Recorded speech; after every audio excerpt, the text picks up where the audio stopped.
Hindi ito isang usapin na magsisilasa sa kanyang at makaraan o lahat sa kanya.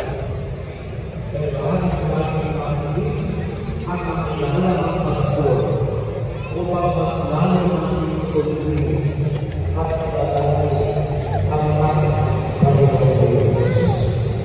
Dapat tayong magtiwala at umasa sa ating Panginoon Jesus.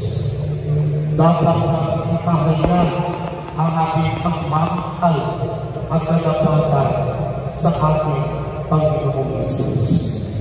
Pangalawa, kailangan natin ang pagkakaisa. Kailangan natin tayong lahat ay mag-iisa sa ating pastor. Para sa ikabubuti ng isang layunin sa ipahulutan at para sa kaligtasan ng lahat. Dapat tayong lahat ay kaisan ni Jesus, ang ating mabuting pastor. Amen.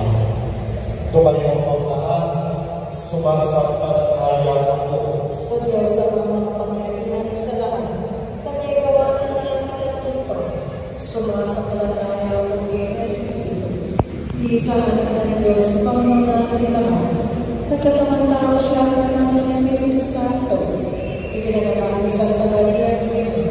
Pinagpakasabi ng Porsyugado. Ikinahang sa pulos na matangay nilili.